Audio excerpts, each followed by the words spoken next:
What it do? Thank you for tuning in to another edition of Live on Saturday. Today's an impromptu edition because I believe this topic could not wait. And your boy got to travel Saturday. I'm going to keep it 1,000 with you, man. If you are new to the channel, number one, you could be anywhere in the known universe, but you are here with your boy. I want to thank you. I want to show you I appreciate you. And I want to thank you for always tuning in to another edition of Live that we got tonight.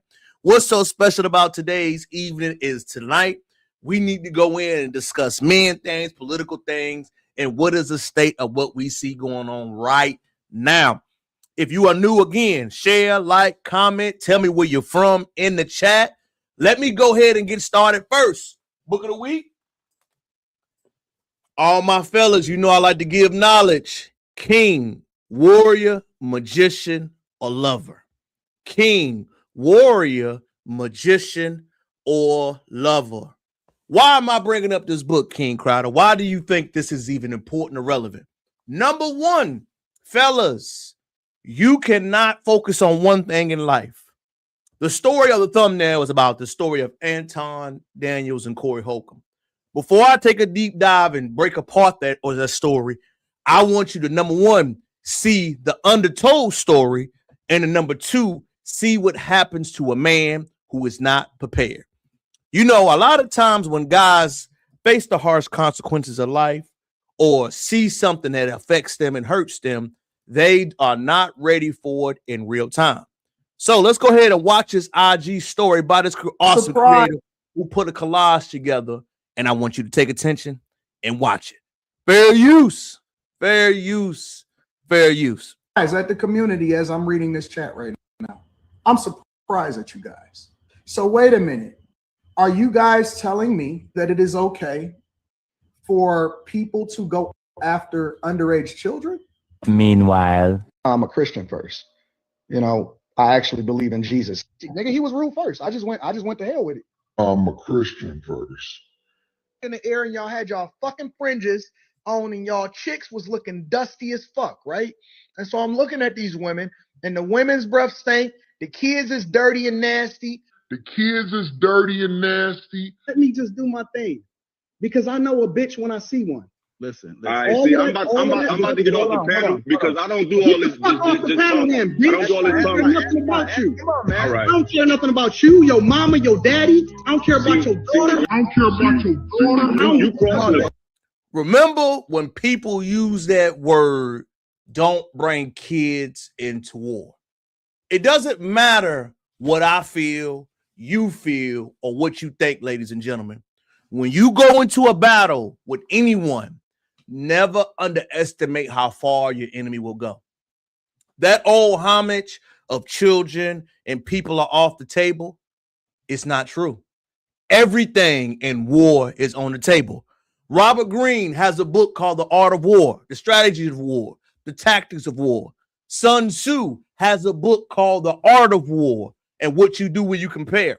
50 Cent has a book called The 50th Law of Power. If you are not too ready to spread bloodshed, if you are not ready to go as far as you need to avoid violence, avoid conflict, and avoid problems at all costs, if you do anything to tell yourself that you are ready to interact in a battle, in a conflict, or any type of way, you have to be ready for the repercussions. It doesn't matter what you think. You have to know the person that you are going against is going to do everything to win the battle. The whole point of war, conflict, and battle is to win. So if I do what you did to me, or I must do what I do to trip you up, you have to be prepared for it. When men go through life, and I know that Anton's niche is money. Money is important, fellas. Gentlemen, lady, it's important. But so is self-defense. So is strategy. So is reading. So is being abreast. When you only focus your niche in one area, you are unprepared or not aware of what you are doing when you choose to go into battle with someone. What do you mean he's choosing to go into battle? Battle is a conflict. If I go into conflict with another man, I have to know my wife and children on the line. If I go into somewhere and I disrespect another person, I have to know my family is at risk.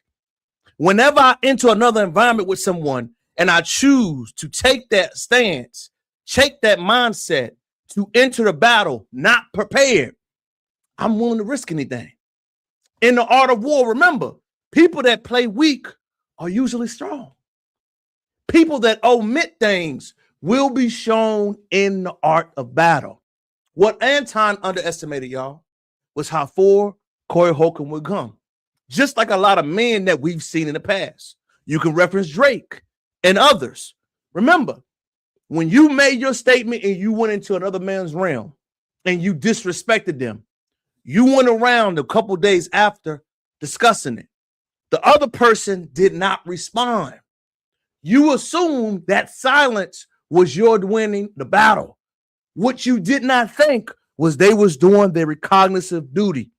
Remember when Drake first dissed Kendrick, ladies and gentlemen? It was 20 days before Kendrick responded. Remember, he was being chastised. Remember, academics had a countdown. Remember, people was calling him weak, petty. No, what we was doing his recognizant work. Just like you studied that individual, they're doing a studying on you. So what Corey did in real time was he studied Anton. He studied his moves. He studied his weak points. He did his homework. He looked in, how can I get a reaction out of this guy? He found out in real time that family is a soft spot. That mentioning and going around and being the ultimate disrespect to get you to respond was the soft spot. And what you did, like most people who underestimate their enemies do, you have no response. You're shocked. You're fazed. That punch in the face actually hurt. You didn't know that your enemy or beef person that you had would go that far. You thought, man, this dude is weak. Man, I could punk him. He ain't gonna say nothing. He ain't as smart as I think he is. He's actually not an intellectual. I know this brother ain't as smart as he's saying on the internet. I know what he's saying with his chest really don't matter. What it do, hot there? What I do? What's up, Zoe? What it do, bro? But as we said, that we keep going. Remember, you got into a battle with this individual with the willingness and the understanding that I'm willing to put it on the line.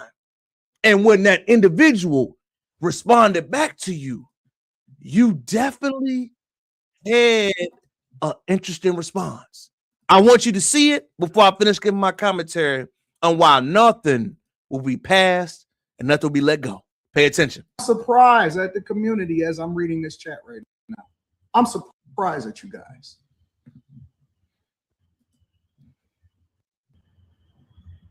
I'm surprised at you guys. So wait a minute.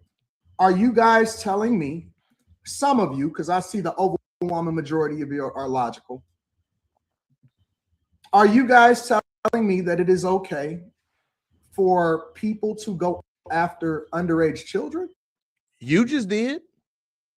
You just assaulted a man's wife, said F his kids, said they breath stink, said he wasn't competitive.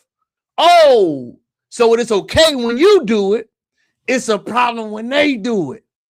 But when you just went that far to humiliate someone on live just now that I showed you beforehand, it was fine. But when that token got reversed on the other end, again, that's not something that even that you want to say that I'm champion. But what I am saying, ladies and gentlemen, when you go into war, that notion that your morals is that other person's morals is foolish. That notion that there is a bar or standard that we're going to reach and we're going to honor is foolish. In war, the only goal is to win. And you can't go in there with your emotions. You can't go in there with your thought process. You can't go in there saying there's a threshold that we got to respect. Nobody respects your threshold.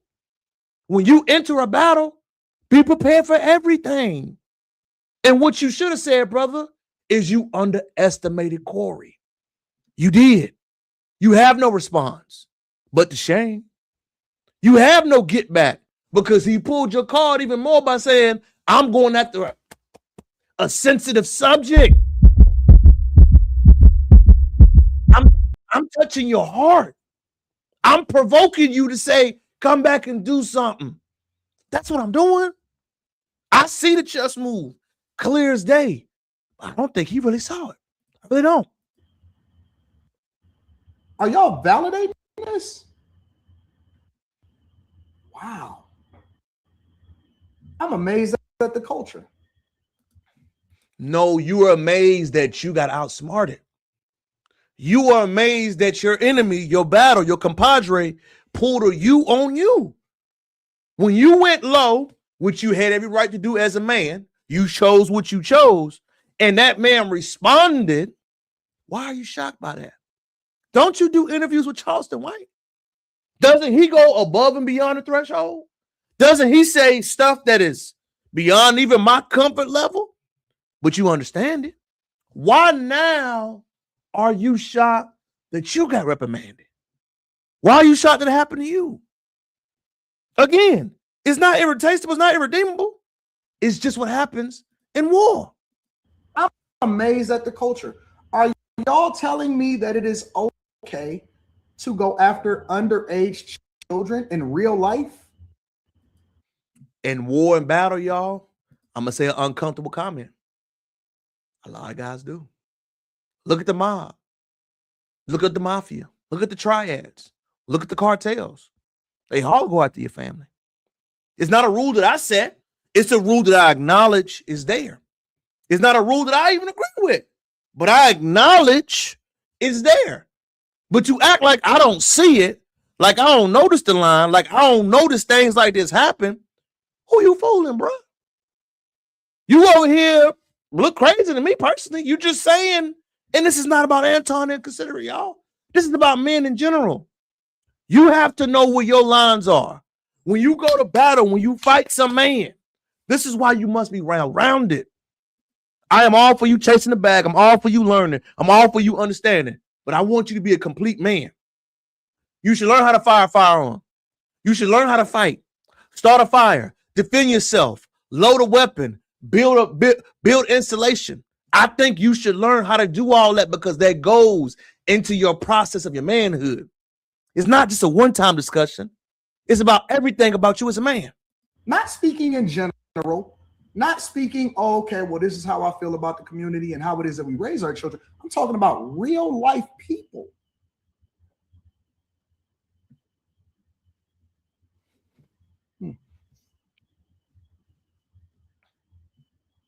I'm heartbroken. I really am.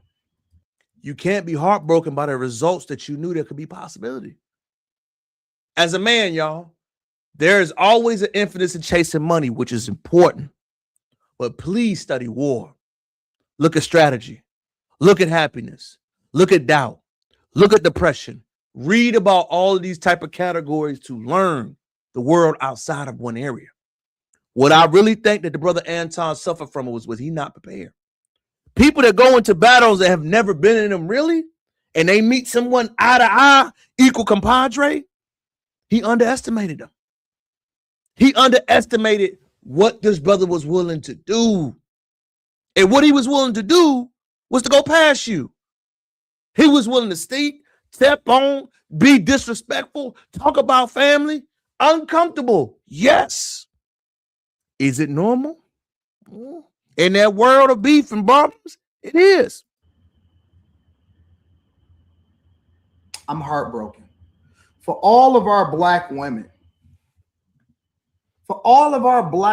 that's out there that say that and had something to even say. I seen y'all do a breakdown of Ryan Davis and what he said and all of this stuff.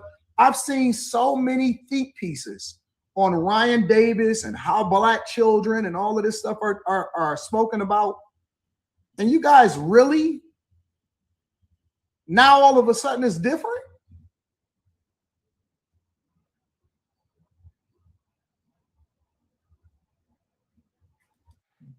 And actuality is different because it's happened to you. Learn to live without modern consequences. You are absolutely right, Jim. People don't think that stuff is real, man. People think when I disrespect you, when I say things, when I throw things at people, when I go into conversations, that none of these things have repercussions. None of these things have battle marks. None of these things have scars. Everything that I talk about in real time has no consequences to it. Yo, I can get on camera. I can say F you. I can say F your mans. Ain't no gonna be no squabble. I can say what I want to say to you, and you just gotta take it. No matter what I feel, no matter what I think, people have gotten so comfortable with saying stuff online that you understand that there is a real equation. And what you got to understand is that if you disrespect another man and you don't learn that get back, fighting, and problems will come to you, you are sadly mistaken. Disrespect anybody, ladies and gentlemen, you can expect it back. Disrespect anybody, ladies and gentlemen, a problem will hit you in your lap. In the world of manhood and ladyhood in real life, there are no rules. There are no parameters. I know it's uncomfortable. I know we live in our bubbles when we think these imaginary rules apply to certain subjects. But let me be the first one that popped that to you. There are no rules. The only rule in life is self-preservation. People's families will get tested. People's livelihoods will get championed. To receive respect, you got to give respect. Shout out to Jim on that. But everything that you try, bruh, you got to know what's the consequences behind it. So if I disrespect your mama, if I disrespect you in your household, I'm at the mercy of you. You ain't got to agree with anything I'm saying, y'all. I just want to tell you that I want you to learn these things because so many people move around you and do not understand consequences and how things will come back to you. They really don't. Next up, man, thank you for tuning in for another edition of Live on Saturday. FBA's political energy is nothing short of different. In the current culture that we're in, nothing will slide. Nothing will go around. No problem, no lack of understanding, no priorities will ever go from around here. I know a lot of people don't talk about these type of things in the season that we're in. Because I wanted to tap in because we're snowed in on Saturday. I know all of us are snowed in, man. Some of us need a little help. You know what I mean? Some of us are going through some things. We're colded up. You hanging with your friend. We're trying to figure it out, which we all understand, right? But while you're tapping into another edition of Live, make sure you like the channel, man. And let's go ahead and dive in to some of the good stuff, man. And you know, another part of the video that I want to play to you that some creators sent me. Remember, how you treat one person will show up in how you treat another. In this video about Anton, shows you there's an underlining video on how you discriminate against another brother. Pay attention. Then I wouldn't be giving you this information at all. What's going on? Well, we can't communicate. You're talking Well, good for you. I don't really care about whether or not you can. I don't care about what you're talking about, bro. I know you don't because you're the new generation.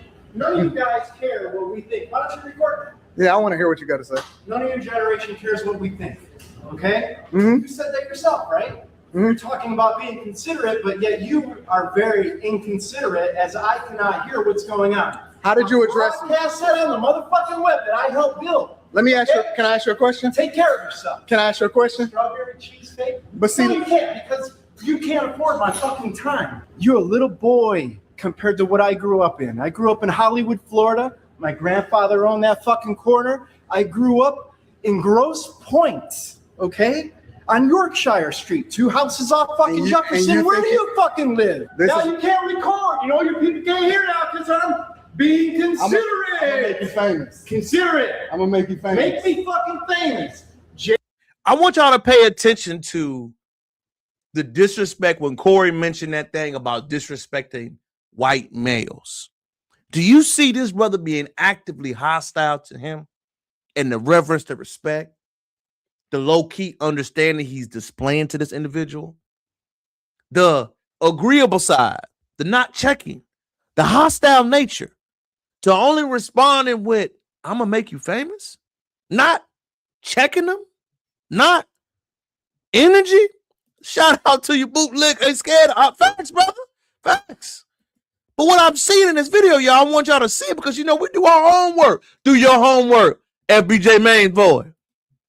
James Francis, a little junior. I'm in Facebook jail right now for talking shit like this. It's called reality. My grandfather helped build this motherfucking city.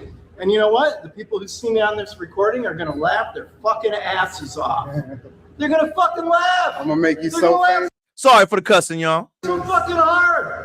They are. I can smell the alcohol on your breath. So I just got done drinking scotch. I can you know tell. what? I just got here from New Jersey. That's why I'm taking into consideration who you are. I know that you are. Yeah, I know you're a drunkard. You know, I'm not even. Ford. You know James D. I don't really care about. I don't care about. You want to over talk? You want to be a cool man? Look at him. I was a consultant at Delphi, EDS. The energy difference, y'all, body language, nonverbal communication is so real. The hostility he had towards Corey and the lack of reverence he's given to this drunk man that is actively in his face, cursing, swearing, and being disrespectful is eye-opening. Ford Motor Company, General Motors, CBCC. How about that? Anything else? Fucking crazy, isn't it? Yeah, I'm going back home to Florida next week. Been in New Jersey 4 months, business consulting. What makes us not listen to old people? And I'm gonna say it in front of him because I want him to understand. Oh, you're not, you don't do teddy bears, suckers, steak faces, corners, and blankies, all right? You can be a man and look at my face and tell me. You don't have to look at me. Meanwhile, he's telling us about how he's in Facebook jail, but he's so rich. Yeah, okay. I am. No, anyways, the point. For preaching the Constitution because soon.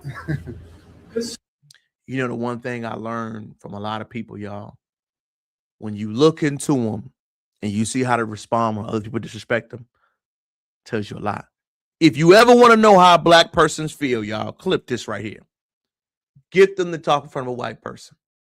If you ever want to see how a person feels, how they code switch, how they talk, get them to talk in front of a white person.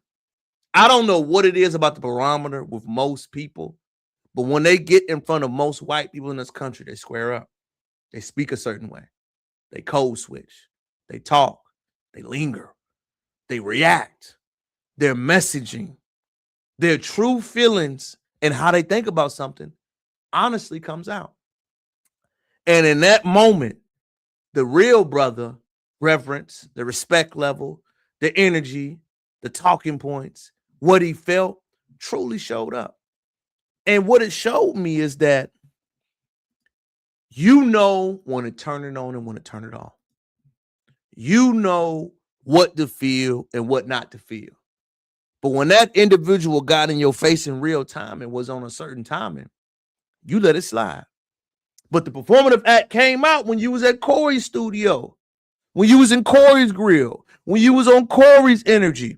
You let him know that he was wrong. You ain't avoid it. You ain't sidestep it. You spoke how you felt and was willing to put that guy's money on the line. But what it taught me in real time was, the calculation was real, but the counter jab was not expected. What can we learn from this subject, ladies and gentlemen? Is that when you go into a battle, the money won't help you. The fame won't help you. At the end of the day, war, battle, conflict is you versus you. It's you versus another person. It's because he cares less about the opinion of white dude. I disagree. I believe he cares more because people you care less about, you are more disrespectful to. You don't respect the person that you care less about. You're more rude. You're more candid. You're more cutthroat.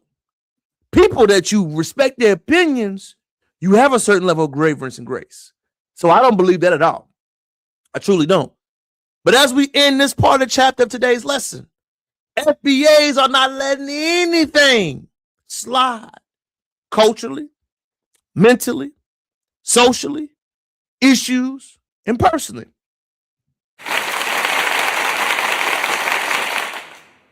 This next issue right here, man, really rubs me the wrong way. And I don't know what it is about New York City right now. New York City doesn't talk about their goals, their artists, their accomplishments. All they do is talk about the South, our issues, our problems, our situations. We don't hear anything about the music they're breaking. We don't hear anything about the culture they're setting. All I hear is hate this, hate that. Let me show you the video I'm talking about and why I hate this mother subject. Pay attention, fair use. Shout out to academics for getting the interview. You know, I ain't mad at him for doing his thing. Shout out to him. You know how I go around. But what I'm saying is this. The land niggas go to the club, and I'm in the club, and they rats. How they be ratting. They never said no crazy shit about 5E. All right, cool. Go to the club. They gonna say that to this interview. I guarantee they're gonna be like, that nigga is not touching Georgia. Period. Who gonna say that? I don't want to call a name, but I'll make a bet. I bet a friendly 500. Somebody gonna be like, that nigga will not be in Atlanta. I'm telling you. You really don't know what's going on. I'm serious. Yo, no, man. Yo, no. Them Atlanta niggas, listen. And my son, little baby, fucking all them niggas bitches too. How about that? New York City rappers, culture. Well, I was thinking the opposite. I thought dude cared more about his fellow blacks than they thought about the white dudes. Respect your opinion, brother. But you don't respect anybody that allows you to disrespect you without dressing them on something. That's just man code, man law. Right here for me, y'all. New York artists, 50 Cent, not 50 Cent, I'm sorry. 6ix9ine and Fabio Foreign. You notice none of them talk about their artists and their accomplishments. You notice none of them talk about what they got going on. Zero motion. Zero accomplishments. Zero things that are going to add to the culture. What we are seeing right now, y'all, and this ties into the delineation movement. We are seeing an active and hostile alert towards black people that are standing on code. Atlanta is the mecca for culture in a lot of ways, y'all. Good, bad, and different. But I notice a lot of New York cities outside of the culture are taking shots at them. A lot of artists from New York City are hating. They have nothing to stand on. They have nothing to brag about. They have zero donut, bagel, goose egg accomplishments they can mention. Zero bagel, donut, goose egg artists that they're developing. Zero bagel, donut, goose egg young artists are coming up. Every mention, every interview is about another place in the United States. It's about what they're doing. It's about what they got motion going on. Motherfucker, where's your tapes? Why is you speaking on Atlanta culture? Where is New York City's music? Where are y'all younger artists? Where's y'all collabs? Where's anything that y'all have been developing that we can speak on? As a down south ninja, I'm tired of you mofos, bro. I'm starting to hate y'all. And I know I don't use that word, but I'm starting to hate y'all because y'all ain't adding no value to the conversation. You speaking on rats like y'all ain't got the biggest rat that snitched. 6ix9ine told on everybody in his hood. Ain't nobody say a comment on it. Few of you speak on it? Any of y'all slide? Any of y'all New York ninjas say or do anything? But y'all speaking on Gunna, though. Y'all speaking on Atlanta politics. I don't remember the New York artists speaking this publicly about it. I don't remember a lot of people speaking on what that brother did, how he's still walking around these streets, how he's still representing for y'all culture. But y'all speaking on the South. Not music, not content, not brands, not songs, not things that are coming out. I hear y'all speaking on New York and the South artists as what they ain't got going on. You know the best thing that I can say about it holistically, from my opinion, you do that because y'all don't have anything going on. New York City, drop in the chat. Name an artist under 25 in y'all city that has anything going on. Can we name one? Name me the young boy version of New York. The Rod Wave, the Yak, the Little Baby, the Gunna, anybody. Name me y'all artists that are doing any goddamn thing. I just don't get it, man. And it builds resentment because y'all talk so bleeping much. But y'all ain't saying shit. You're that has-been football player that was good 20 years ago. Let's take it like this. Since the year 2006,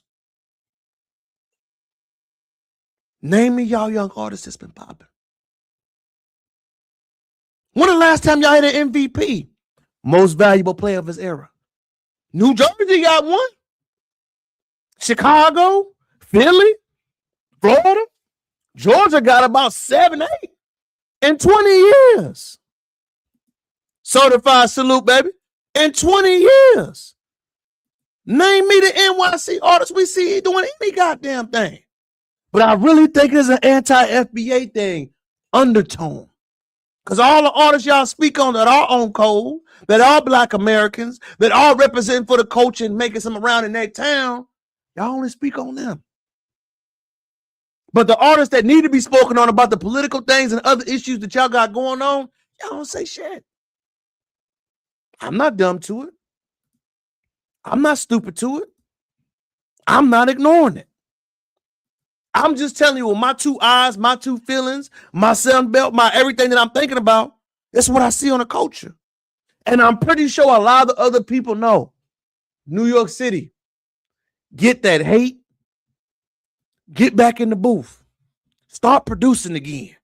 Make New York City great again. Because right now, y'all got some haters. Y'all got some tethers. And y'all got people that are going against our message and how we're trying to fix our areas. And the funny thing is, man, I see videos all the time, y'all, and I'm trying to find a video today that was heartbreaking. And the video today spoke about New Yorkers coming to Florida. And they don't even understand Florida's lingo. Shout out to this video that I saw this week, y'all. Down south got a lot to say.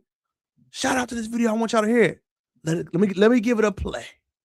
When y'all see another race, a motherfucker that's not our color, what y'all always say? Even if they Dominican, even if they Spanish, Chinese, or white, or Arab, what y'all say? Look at that what? Look at that crap. I'm trying to tell you, that's how my y'all training young kids like that though. We don't do that. We don't see that. See you taking it the wrong way. Because in New York we don't do that. But y'all vote against reparations in New York. Y'all don't view it that way in New York, but a lot of New Yorkers that are white Latinos vote against reparations. What the hell are you talking about? You're trying to command this man on what he's saying about how they feel when the truth don't match up to what you're saying. Y'all do vote against black issues. Y'all do identify as white sometimes. Not all, but a lot do. We don't do that in New York. Fuck that video. Y'all telling y'all kids, y'all training up y'all kids. But they call our kids miate. They call us niggas. Oh, it's okay when you do it, but it's a problem when I do it. I got you. So you can say the slurs. You can vote against our solutions. Your parents can say things that are racially motivated to us. But this brother is teaching people of his community to identify anybody that's not him as other. Oh, it's a problem. But when you do it year after year, time after time, it ain't no issue. Fuck y'all. So think that we white? Fuck them people on that video, because you tripping. You should never say that. Why would you say we raise our kids? Ain't nobody raised their kids bro, like that. But they just think, but why are they thinking that? Because y'all thinking that. No, man, that's just how it is down But south. it's not like that. It's not supposed to be like that. Bro. I've seen too many Martin Luther King shit. That's all that is. Malcolm X type shit. That's all that is. Well, I'm far from white, okay? So I'm people who don't have no sense will call you a cracker. People that have sense, so what? They won't call you no cracker. Okay, but what y'all calling me? So you trying to say that y'all don't have no sense? But you know, when they from, do they have the same energy when you hear the word mayate? See, the thing about stuff like that, man, it's one thing if you was policing and having that energy at all times when you heard it on your side. But we have black people online that are openly saying, we don't like the words that you say and the N word in your music. Have you ever heard you have such a much as saying on that? You are going down south as a New Yorker, trying to correct, not understanding, and ignorant to Florida's race relations. You don't know what he's experienced. You don't know what they're thinking. If that's what they call y'all and view it, you got to ask why. Not, I can't say that. Remember, we ain't nothing to slide. I didn't say it with no unity, brother. What I am saying is the energy is different now. She's asking for something to be straightened and addressed till she's straightening and addressing on the other side. That's the problem. You're asking for one way it to be when it should be a transfer of energy. Again, you are a New Yorker going to the state of Florida. Do you know their history? Do you not know that they not how they think? Do you not understand the conflict that's dealing with in their countries? Or are you saying, yo, I don't care about none of that. This is what I feel. This is what I think. Whoop-de-whoop-de-whoop. That's not how it goes. Race and problems are different down south. And just because you're from the north and you're ignorant of that, it's your problem to figure it out. If I move to a community, if I move to a town, that's a good point, man. But I'm saying if I move to a town and I try to understand what's going on, I'm not going to immediately say what's wrong. I'm going to give you a great example. Brother. Follow me, y'all. Follow with me and stick with me tonight. Like, comment, share the live. I got a great video for you. And this is why you got to be careful when you speak on things. Pay attention. One of them? No. I have cut all my family members off my phone. Nobody. I blocked. I love my family from far. I don't belong to Zimbabwe. I belong. This Zimbabwe USC fighter got on an interview and say, I do not belong to Zimbabwe. As a black American of this country, nothing in my spirit or energy or how I grew up would be acceptable for me to say that publicly. No matter what I go through, no matter what I'm dealing with, no matter what problems I'm facing, I'm always going to love my culture and where I'm from. But do I go against this brother because his mindset is different from a different country? No. I just understand that they are not like us. That song that Kendrick Lamar made was so real because it hit the spirit. I'm going to keep playing this video, and I want you to see the difference between a lot of immigrants and us black Americans. To the universe. I belong to every single person that wants to take inspiration from me. If I die, I don't need to be buried in my village. That's where it is. I don't want to be buried in my village. If I die, burn my body, go throw my dust in Kruger National Park. That's my wish. Do you ever look back and feel like you now hold the dreams of Zimbabwe, the dreams of many other African kids? I don't belong to a certain country because I want to be free. When I'm free, I'm happy. You know, when I'm happy. There's no way you can go on a Black American channel and talk like that. There's no way a black fighter can come from our background, our lineage, and can feel comfortable going on a voice of network on CNN talking like it doesn't represent us. I want you to think about this for a second. He made it out of his community. He said he doesn't even want to be buried back where he's from. He made it out of where his area is from and said, I do not owe them anything. If there ain't a difference culturally of how we think and how we understand, ladies and gentlemen, you got to understand that no matter what black Americans go through, we can't talk like this. Your grandma gonna call you, your brother, your granddaddy gonna call you. Your daddy gonna call you and say, nigga, what's wrong with you? You represent us when you out in public. Whatever problems we got going on, we gonna figure it out. We gotta squabble it out, and I get it. But to say that you don't even belong, you don't want to be a part of the culture, that just spiritually ain't us. That just mentally ain't how we get down. And again, I could be judgmental and look through my eyes like that other brother did when he commented. But no, it's up to me to understand. It's up for me to see, that ain't me. Move about my business. I'm dangerous, and that's what's important to me. Some Zimbabweans will be pissed when you say you don't belong to Zimbabwe because they own you and you represent so much for so many people who have dreams and who are inspired by you? Nobody in Zimbabwe supported me, including my own family. Didn't support me. I had this dream by myself. And that's the difference between culturally, y'all. Even as I grew up, every black man that I was a black American that I grew up with supported me in a certain type of way. I like to tell these people all the time, especially to my youngins out there, man. You're going to have your real father, your spiritual father, your financial father, your mental father, your fighting father, your spiritual father, your confidence father, your conscious father. You will meet multiple brothers, black men in your lifetime that are going to add value to me. I had a black man teach me more how to shoot and hunt. I had a black man teach me more about financial literacy. I had another brother teach me about the confidence of speaking and what I should be doing in the industry. I had another black man teach me how to teach and champion my skills. I had another black man teach me about the values of YouTube and to add value to speak on concrete ideas. I had another brother give me advice on what content creator is and how it can be helpful with it. Every single part of my life as a black American, every single entity that I grew up in, it was a black man that actually helped me along the way. Some sisters too, right? But most of the time, I had a brother that was helping me, that was leading me, that was guiding me, that was uplifting me, that was cultivating me, that was molding me, that was moving me, that was shaping me around. I had that. I had that bit of energy. I had that bit of guidance. I had that bit of thing that helped me get to the point I was.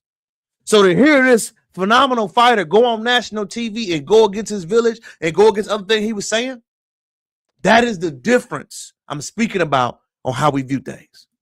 I went after this by myself. People laughed at me when I was doing this. They say, which means like you're doing something that, you know, leads you to poverty. You know you're from Africa. When you do something out of the norm, you know how it is. People call it, it's education, or you work and you provide. Of course, I have friends from Zimbabwe and I love them. My friends, I love them. We talk and those people support me, my friends. But when you say Zimbabwe, then you're meaning the whole country now. Even if I could, I would change my surname. Why? I can just be called Temba, that's it. Brother, I agree with you. You blessed you had them. Hey, it was a blessing that I had them. And we got to understand, most black men love to teach and honor things.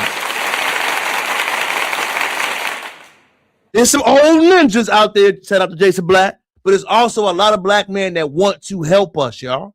There's never been a point in my life, in my young career, in my growing up career, in the point of my life, all throughout my life, and I've lived in 8 states, ladies and gentlemen, all across this country. Every time my foot transplanted, there was another brother willing to help me out and willing to guide me. Clip this. Black men support each other.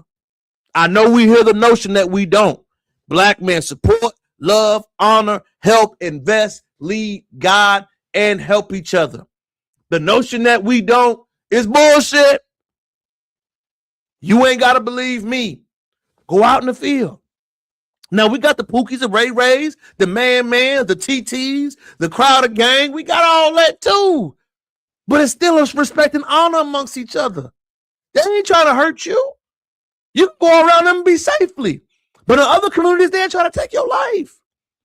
No matter where you from, no matter where you stand, you can go to the hood, but you got to respect it. No matter what hood you go into, you have a license to go around. Ain't nobody gonna try to hurt you. Ain't nobody gonna try to take your life because you from somewhere else in this country. If they tell you that, they lying. That's not how we work. Every part of this country, every place I've been to, every hood that I've ever walked in front of, the honor and respect is among us, man. And I shared that video to share the difference between the FBA energy that we see right now, politically, socially, personally. It is different. You know why it's so different, y'all? I'm going to let you know something. We are beyond the civil rights generation. We are beyond what the elderly class think and feel. I've had more conversation with brothers that understand the meaning of uncode than I've ever had in my lifetime with. We know what we want. We're bold and transparent. We're not trying to assimilate or be in white transparency. We want our own definitions. We want our own understanding. And the way we're going to go about it, nobody's going to stop us from understanding. We champion our own rights. We champion our own feelings. We champion what we believe in because we know right now it's going to happen in the building. And why is that so important, ladies and gentlemen?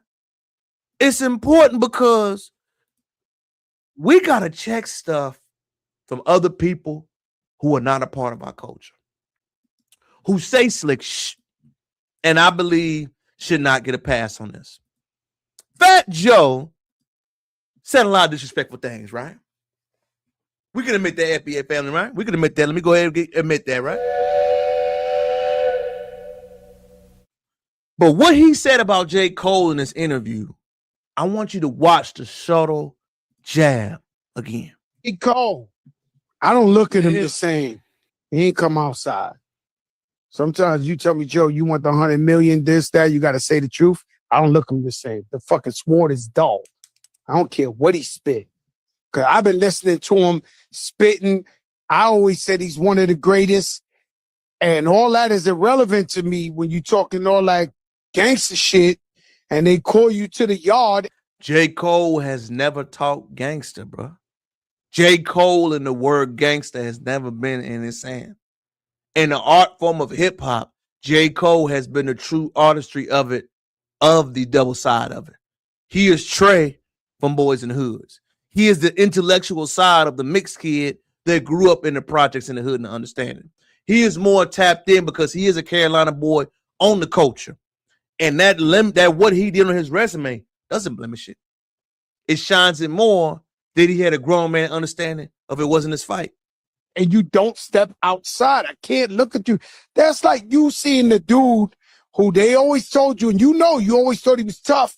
And you see some other kingpin nigga, some smack his cheek off, and the nigga, my bad, and walk off. No disrespect. Fat Joe saying the N-word will never sit well with me. Never will. I'm keeping it a buck with you. That's how I look at this music, shit. Man. The music is great. I don't give a fuck if you. And I'm looking at Jadakiss with a side eye. This your man?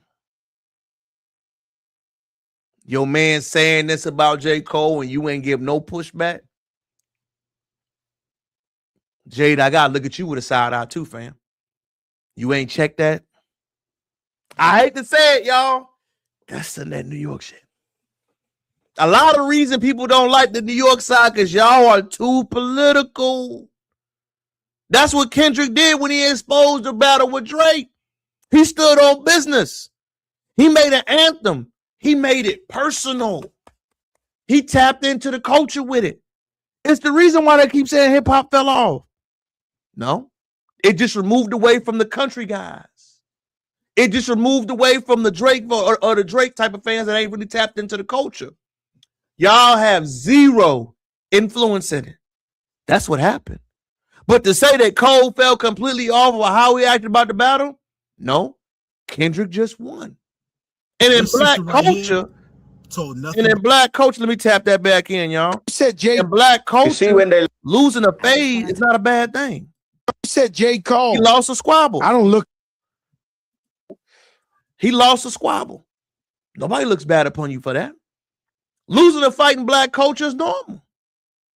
Getting your ass beat is a thing that always happens. We ain't never run to the police about it. We don't sue a ninja. We dust ourselves off. He got the best of me. And we get back on the block. I don't try to talk about your mama. I don't go to the police on you. I don't do that in our culture, how we grew up. You lose a fight, fam. So what? It happens. We ain't grow up suing people and talking about it. When we lose the fight, we let it go. And Cole lost his fight. Kendrick is now the champion. Congratulations, Doc.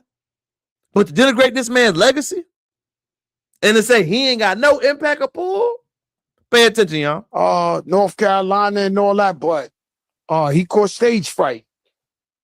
Supposed to come outside, man. He did.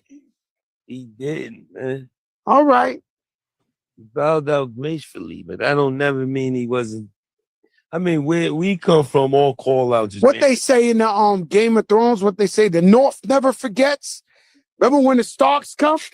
They go, the North never forgets. Yeah, you're not waiting 6 months to let the smoke clear to come back.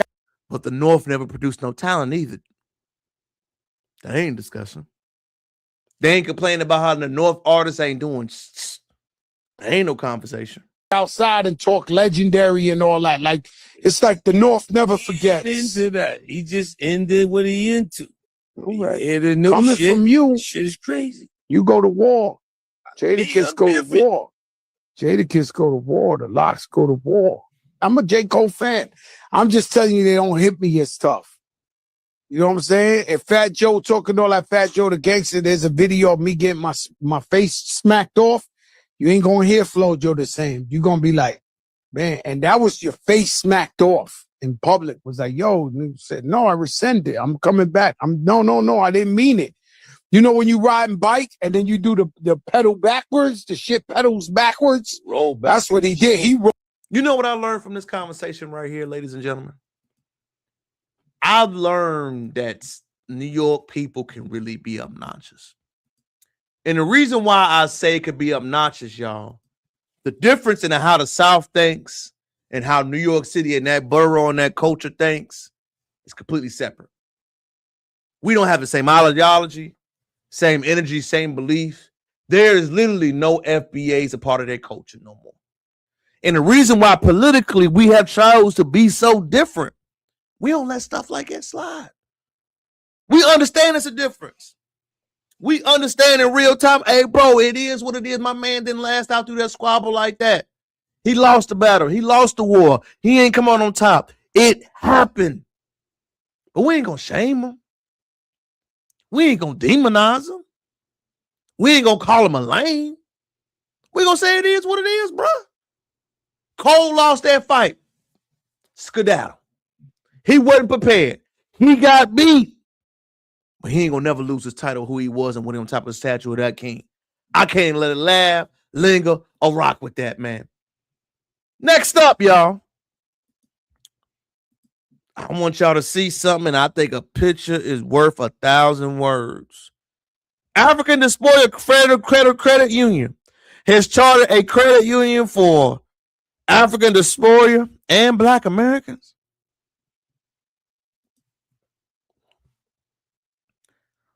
Why is it always money that needs to be united? Why is it that they always want money? Why can't it be we learn how to build with each other naturally? You feel what I'm saying? Let us have a love with each other. Let us have an understanding with each other. Let us have a unity with each other first. If I always have to give you money, build on money, donate money, give you money, build with money, give up money, it makes me question you. It really does. Anytime I see stuff like this and I see credit union, certificate money, splash with money, spend with each other in banking, I get nervous. You know why? There is no basic commonality with each other. The issues that we see going around in delineations have not been resolved. But bank with us. Give us money. We still don't like y'all, but bank with us. Give us money. I ain't doing it. And I know it's messed up. I know it is. I know it seems personal. But I cannot see underlying issues that we have not handled, and then you want me to spend money with you. I'm sorry. Delineation has changed my mindset and millennials on down. Until those issues are addressed, stop asking for financial gains. Stop asking for financial benefits. The credit union, it sounds nice. But speak on the real problems. Speak on the real politics. Speak on the real issues that are going on among us right now. Acting like spending money with each other will make it go away, it's more disrespectful. And you know why it's more disrespectful? Because there are real problems going on right now. And until these real problems are addressed, I ain't spending shit. Y'all, we had a NBA game shift. Minnesota is in crisis mode, ladies and gentlemen. I don't know if you've been keeping up on national news, on national halfway, but for an NBA game time slot to be changed, that's nuclear level. I want y'all to pay attention. Yeah. So the question is, what's the National Guard doing right now? So we have, we have been on state active duty for over a week. So we've had soldiers prepared in the metro area to respond in a much rapid manner than if they were not mobilized. So we have a request from the Hennepin County Sheriff to support them, and that is to help them free up additional resources for other work that they need to do. And we have started coordinating with them this morning on that, and that first area of support will be assisting them with their requirement to provide security to the Whipple building. So we'll be helping them there. And then we are in parallel planning with other organizations within the state of Minnesota to include the State Patrol, the Minnesota DNR, and other local agencies to render assistance if requested. Can you say how many are now employed? I would say that the number that we have is adequate for the requests that we have right now. And I will also tell you that we are bringing more resources that will be able to respond in a timely manner that are not fully mobilized yet, but we are mobilizing more soldiers as we talk at this time. I'd like not to get into specific numbers for an operational security standpoint, but right now we have all the resources to meet the requests that we have. I would note on this one too that we'll be billing the federal government for the cost of the National Guard because they are incurring the costs that are falling on us by their reckless actions. Yes, sir. Wow. Ladies and gentlemen, I don't know if you've been keeping up with national news, but the state of Minnesota is in crisis mode. You have an active governor sit on TV and nationally say, we're going to build the federal government. I'm going to give this picture, Tim Walz. And we have to have the government step in because someone's life was taken. I got to speak on this because I truly believe that it's a scary time that we're in. But I remember when Black Americans were in the street, ladies and gentlemen, when the Trayvon Martin, the Freddie Grays, the Philando Castiles, the Breonna Taylors, the George Floyd, the Freddie Brown, the Mike Brown, the Tamir Rices were in the streets, and we spoke about these issues with unmarked shootings. And they were not handled up to the nature in which they needed to be. And so now we see the escalation hurt the dominant society. The reason why we haven't seen many Black people speak on these current issues, ladies and gentlemen, because we understand that you didn't want to address them then. If you didn't want to address the issues when they were hot, when they were emotional, when they were affected others, how do you expect anybody to feel that other way with it? I'm nowhere near saying it's okay. We understand that, right? But we have an open governor saying, I'm going to build a federal government. What? That's not what you say. Right now, they moved the damn NBA game. Switch the days? That lets me know how serious it is. It is more going on down there than we know. The protest, the radicalization, all those things we seeing happen on in Minnesota. Minnesota's ground zero to a lot of other things that maybe have not came out yet. The George Floyd protest about a Black American that happened 6 years ago. Since then, it's on everyone else. So when they ask these questions, how do you feel about it? I feel the same way we've always felt, that it's a problem. But right now, in Black American FBA culture, we are choosing to stay on the course on our main issues and our main problems. It's a tragedy. It's sad. I hope the family of that he or she is laid to rest peacefully. But we have to stay the course because these issues are not going to go anywhere, ladies and gentlemen. And We're not protesting. You do not see black people in this country saying anything. What can you say? But it's scary to see a whole city get blocked off like that. It's scary to see a little bit of press coverage come out about this issue. It's scary to see people speak about it, but literally it was a quietly of a game being changed, and that was it. I haven't seen any pictures of the gentleman, any pictures of the officer, the raid that happened. It's been very little of anything. And you know why it makes you really nervous, ladies and gentlemen?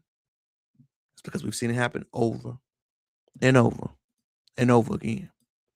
But what we do know that we see happen over and over again is that we've seen a shift amongst FBAs in our political strategy.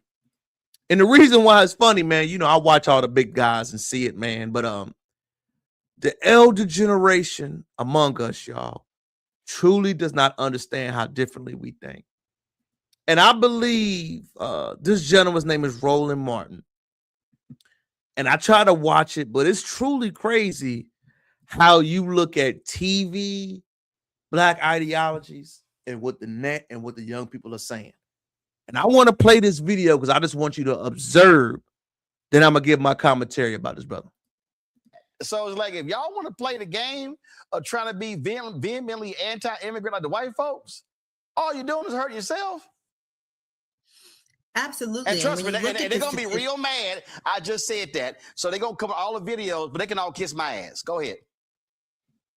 But certainly when you think about also the children, people like myself who are. You know, the one thing I noticed immediately, y'all, he might not even understand that when you say disrespectful like that to a black man or people now, we don't listen to you. That comment, that head nod, that brothers don't respond to that generation now. You think I'm responding to those issues about what you feel, but you don't speak on any black issues? Born of black folks born outside. Now all of a sudden you get to 1 in every 5 black people being either a foreign-born black person or child of a foreign-born black person. That does not include my son. Shout out to him, turned 30 yesterday. And so now you have a 3rd generation of folks, right? No. Hold on. I want to stay right there. Because that's critically important. So what you're saying, and again, this is the thing that these people. Your son and you will tell me that y'all ain't black. I went to a HBCU. I heard a lot. I'm not black, I'm this. I'm not this, I'm this. So that 5-card Molly game that you had, we just flipped the table over and said, forget it. So you telling us what you think and what you feel, but the energy is different now. The mentality, what we're going about is completely different. This is when you're stuck on stupid and you don't pay attention. And when you insult people that you don't know and the younger audience hears you call people stupid, they don't listen to you, sir. They don't. You call people stupid, you call people names, you call them stuck on stupid. That anger, that disparaging tone that you hear that a lot of our mothers said, black males are very sensitive to that. We don't want to hear that shit. I'm immediately like, who is this cat, bro? You don't represent me. Nah. That church, that colloquial sound, turn it off. So I'm just going to use, so you take Eric Holder, who was the Attorney General, Barbados. You take Colin Powell. You take Shirley Chisholm. I can go Stokely Carmichael. I can go Harry Belafonte. I can name a whole host of folk today that when you start, Wes Moore. When you hear this type of stuff, y'all, as being a younger black American, it feels so disconnected. I wonder if he even understands that stuff. You naming all these people that none of us listen to. Everybody that you gave us has a 0 internet presence. Nobody that they mention speaks on hardline issues. Who listens to Wes Moore? Come on now. We know that he played the game. We saw that reparations coming. He can't get past that, bro. You got to speak on that. But for you to bump your chest and say disrespectful tone rolling, man, nobody trying to hear that shit. Governor of Maryland. So, and they love yelling tethers. So the number you just gave, so what you're Tether means international coon or sambo, y'all. That's all it means. A tether is a word to identify as somebody that goes against our notion and our ideology that's from a foreign nation. It's the same word as sambo. Tether has a good word of meaning. It allows you to mean something quick and we can identify. That is something within FBA culture. To sum up words, to know what they mean, and to quickly select what something is.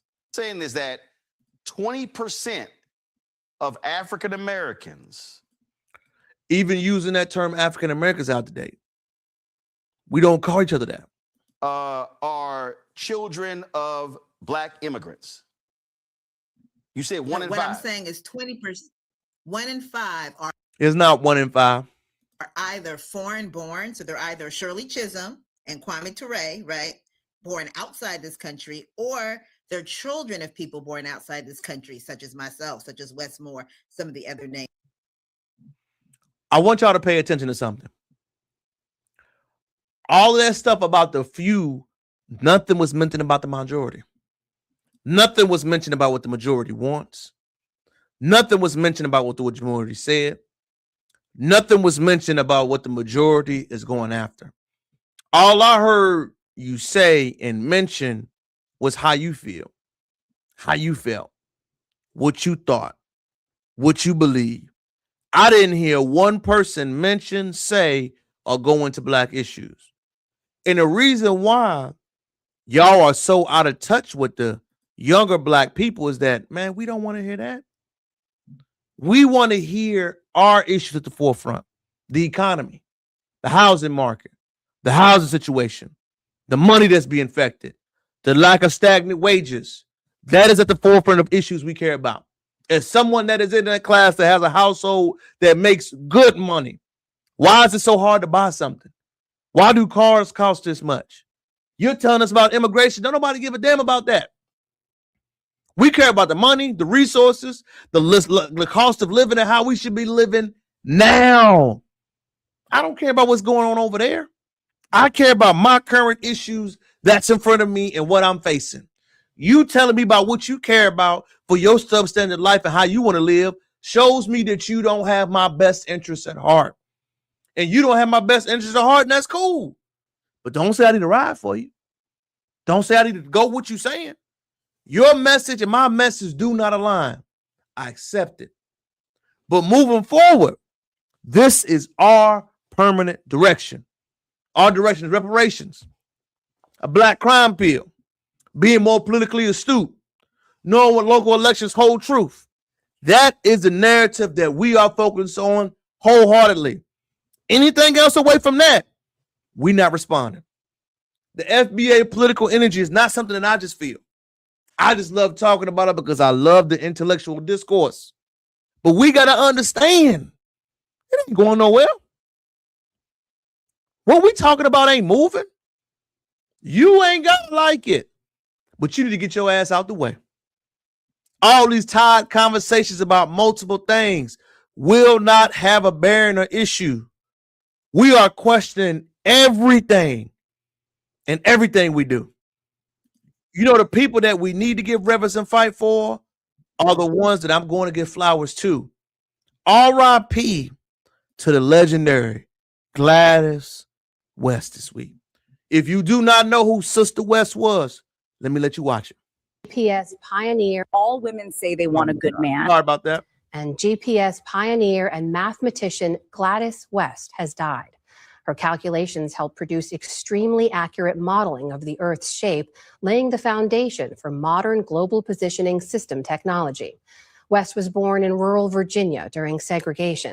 In 1956, she was hired as a computer programmer at a Navy base in Virginia, where she was one of only 4 Black employees. Her work went largely unrecognized for years, though she was later acknowledged as one of the hidden figures of the era.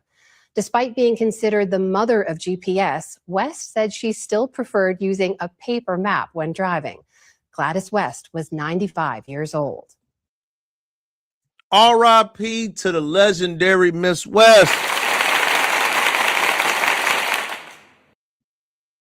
Miss West was the mother of the GPS system, y'all. We have so many hidden figures and hidden talents that we have that have never gotten their just due in this country.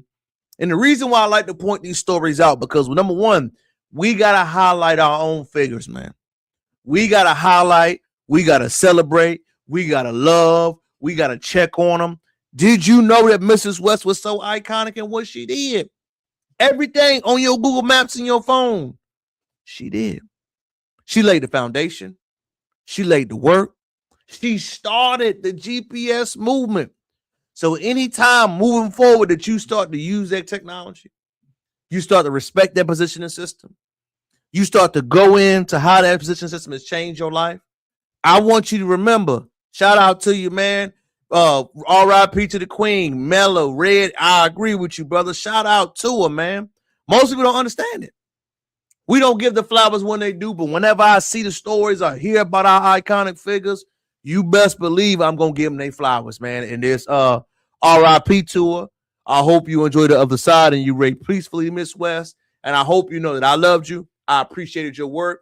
And your young'uns after us will continue to champion your sound and what you believed in, Miss West. We appreciate it.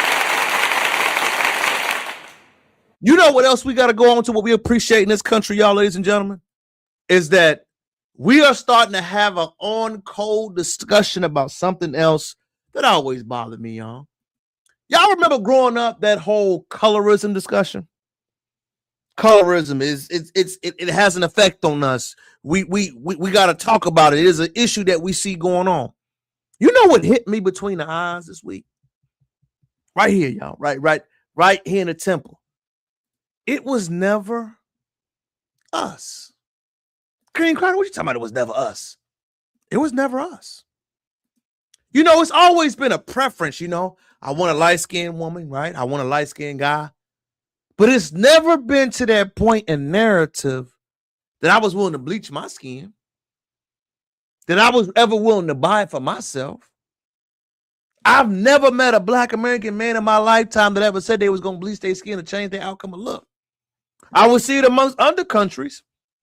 I would see it amongst other communities. But then when I started to look behind the curtain, oh, that is their internal battles that you bring over here. Most people that come from foundational Black American homes don't even have this discussion. My lady dark skin, my mama chocolate.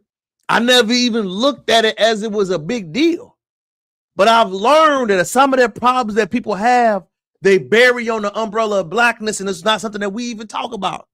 Think about this for a second, FBA brothers. When have you ever met a Black man that bleached his skin? A Black American man. When have you met one that literally wanted to change his skin tone to change the likeness? That is not something among us. If you told me that I need to bleach my skin, I would look at you crazy. I would never mentally think in my mind that that even matters. I would never hear another man tell me, man, you should bleach your skin to be different. What? Why would you do that? Either you got it or you don't. The blacker the berry, the sweeter the juice. The harder the cracker, the harder the fruit. All those sayings, all those analogies, I'm Black and I'm proud. Those are something that always been around us. But when I heard this discussion, y'all, I want you to think about this and just listen right quick about the foreign discussions. I was probably maybe. I can't even play the video because it got music on it, y'all. I'm sorry. But what she was talking about was that in her lifetime, she heard and saw her family members doing it. And discussion came from a Caribbean household. So it made me think, was it always a Caribbean discussion? Was it always something that we had implemented? I know the women have a different experience, y'all. I'm not going to go against that, right? But among the fellas, I don't care if you're a dark-skinned, light-skinned brother. You are judged by what you produce. It doesn't matter to us. And I cannot speak for the ladies. Let me go ahead and put that out there. I'm not going to do that. But among the fellas, I don't care. If you a brother, you still got to show your worth and do. You don't get credit based off your damn skin tone. I don't care. I care about what you do. I care about your character, your honorability, your skill set, and what you bring to it. Not what you look like. What does it matter? But then I had to pause, sit back, look and listen. Among other colors, that has much more of an opinion. King Crowder, you can't be ignorant about it. It is your job to learn, unlearn, and relearn things. So I had to, unlearn what affected me and learn how they affected others. Oh. This problem may not be among us, but it is among others outside of my community. Oh. It's a deflection tactic. Deflection means I'm going to throw it on you when I don't have the answer for it or I don't have a lack of understanding. Oh. Instead of the real problems that we need to address, we switch and turn the issue. Oh. Other people from outside of our communities are willing to even entertain conversations like this with people who say disrespectful things. Pay attention. You're saying that you would want the America to be majority white. You want them to be majority white. If you had, and this was what was interesting, if you had a black person who met your criteria standard wise and character wise and spiritually, that you would discourage your daughter from marrying this individual. I want you to think about this for a second, y'all. Most black men from our community don't even care to have this type of conversation. But then I have to pivot back, y'all, and I got to think, oh, they're not a part of our community. Why are you seeking the acceptance from a man that's saying he wouldn't date your daughter even if he was qualified? Why are you even talking about that? Why are you wasting your time? Oh. When you see things like this, ladies and gentlemen, pay attention. When you see people like us having conversations like this with the other individuals, they're not a part of us. That should be a quick indicator symbols. I'm going to let it finish playing, but I want you to catch it. Not in a vacuum. If we're not in isolation, then ordinarily for every black man who would fit my criteria, currently right now, let's just be honest, for every black man who would meet my theological criteria, heritage criteria, all those kind of things, moral criteria, behavioral criteria, he's upstanding, for every black man like that, there would be at least 20 white men. So, but why would you discourage against the black? Why are you even saying but what? Why would you want their son to be in an environment with a stepfather or a father was potentially thinking like that? You said what you felt, bro. I respect it. You were heard. I don't want my son, my nephew, my cousins, anybody to go into a family dynamic like that. You think the way you think. Why is it more conversation? Why am I trying to change your mindset? Why am I approaching like I even got to waste my time with it? You said how you felt. You felt how you felt. I respect it. Moving on. One who meets your because standard. If both options are viable, there are 20 white men who fit the bill and one black man who fits the bill, then all things being equal, I would prefer for my grandchildren to look like me. And that is completely fine for him to feel that way, ladies and gentlemen. Let me be the first to tell you that. I'm completely fine with that. I'm completely fine with him wanting his preference, seeking his preference, having a preference that he wants to do with his family, having all of that. I want the same thing. What I have a problem with is why are we having discussions, seeking clarity, seeking understanding from people who are clearly hell-bent on misunderstanding you. You told me how you felt, Pastor. I heard you. Conversation over. Why are we then proceeding to say, what if your daughter, hey, if that's what he choose, bro, you don't need to procreate with that. Teach your son to go after someone that's going to love him for him, not someone that's going to grow up in a toxic environment, don't know what love is. Do you think an individual that grew up like that tells you something like that goes up in a loving environment? I don't want my kids around them. Go over there and be in your world. Just don't be around me. Now, I'm going to protect myself. I'm going to watch you. I know the thought process of how you think is always through the lens of war. Shout out to Neely Fuller. But I'm going to move correctly. Why are we spending our time? I wish black women realize that how white women discuss each other's lineage and their home. We need to hear it more. I'm serious. I agree with you, D. I agree with you, Divine. For sure on that. It's just a waste of time. I heard what you think, bro. But once you understand that as a lineage conversation, y'all, move on. Stop trying to change mine. Stop trying to gain clarity. Stop trying to get understanding. I want you to hear, listen, observe, and pivot. Don't waste more than 20 minutes on anybody that is purposely trying to misunderstand you. Why is that so important, ladies and gentlemen? It is so important to me personally because we have a million things on our table that we could be worrying about. We have a million things on our table that are important. We have real life issues that need to be discussed. We have real life problems and preferences. But when I see, and this is going on to other issue right here, y'all, people posting things like this on dating apps now. Shout out to y'all. If you didn't know, I'm giving you game. On dating apps now, the culture has gotten so blatant that they're purposely saying, I'm willing to date anything but black. The amount of people that are saying it's wrong is shocking to me. Why is it wrong, y'all? I'm not saying why is it wrong and like that, y'all.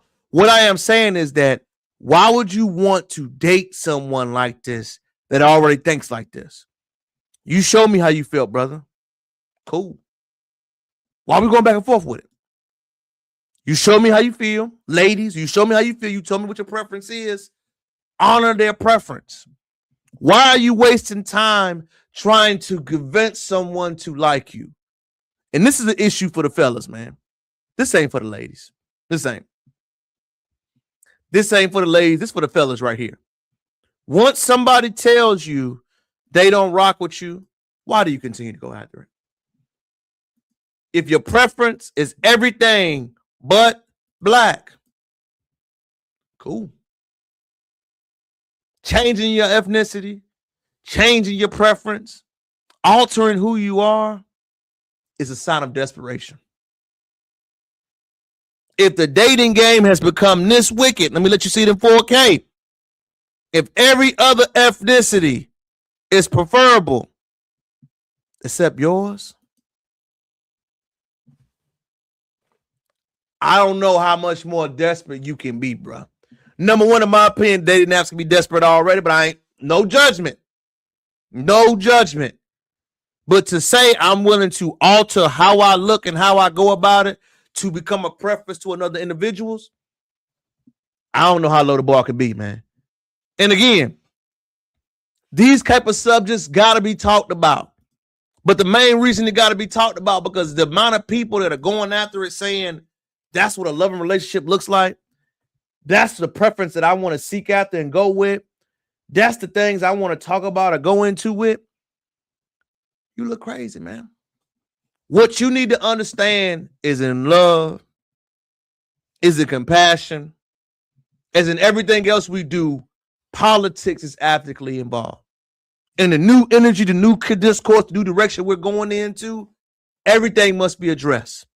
Politically, relationshiply, emotionally, everything tends to have a consequence. And remember, y'all, ain't nothing sliding. Ain't no consequences going. Ain't nobody learning nothing that we ain't gonna show. Everything must be meant on the table. And as I continue to go around another edition of Live on Sunday, man, this one is going to be a little wiry. But I thought it was something that is interesting. I meant to get in my conspiracy bag. I'll be honest. This is a little bit of the conspiracy bag, y'all. But I thought this was a phenomenal conversation about the world we're in.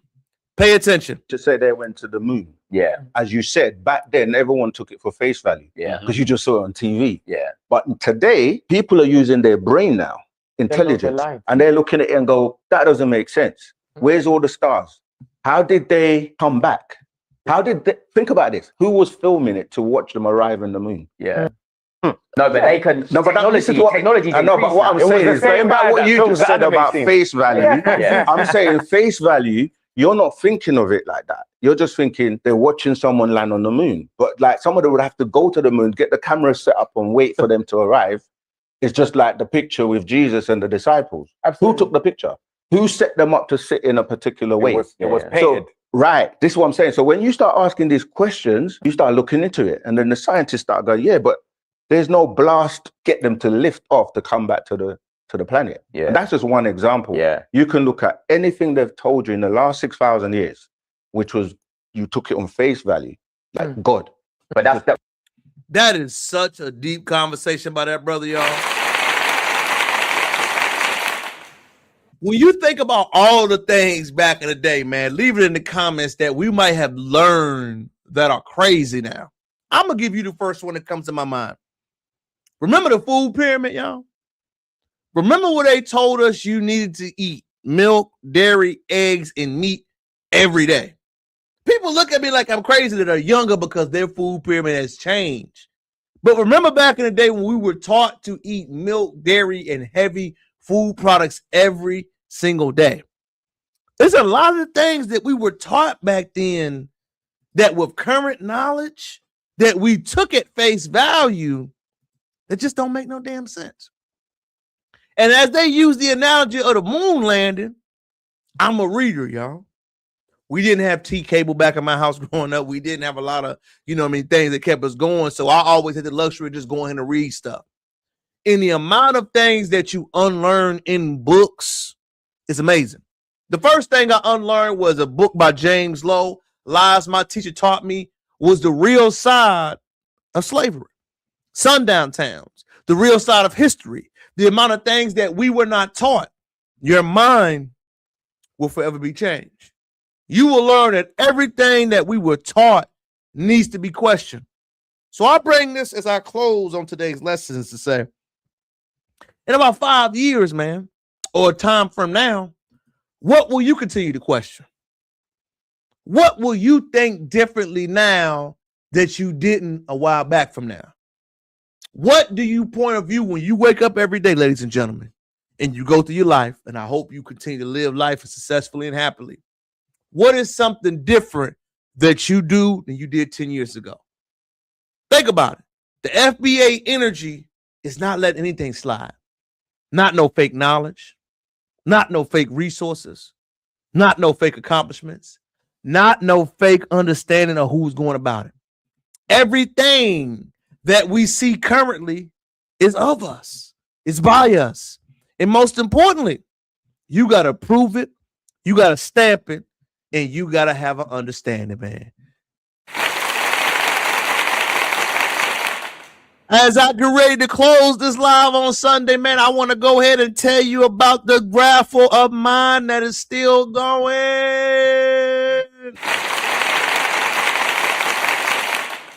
If you do not know, your boy will be giving away $350, $350 to one of my loyal subscribers.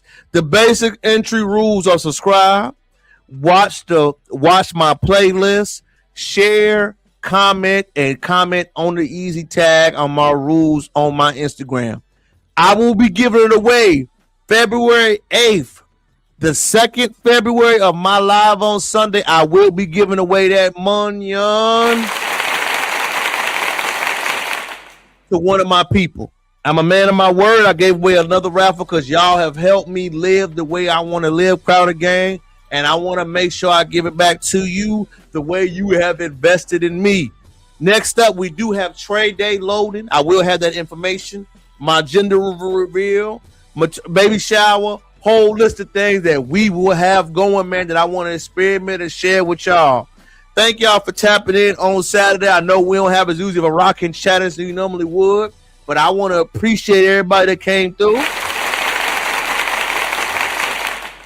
I hope you stay dry on this cold, dreary, windy Sunday. The reason why I did it today, because I do have to travel most likely for work tomorrow on a work seminar that we will have to get into, and I wanted to make sure I got to tap in and see my people. Remember, take care of your family, take care of your loved ones, call them, check on them. Make sure you comment on them and make sure they see what else they got going on, man. Make sure you do that, please. If none other things, do it for me. Hit all the rules one more time. Clip it, screenshot it. Follow the Instagram. Thank you for tuning in for another edition of Live on Sunday, man. It is your greatest host in your universe, King Crowder. Call your family. Check on your loved ones.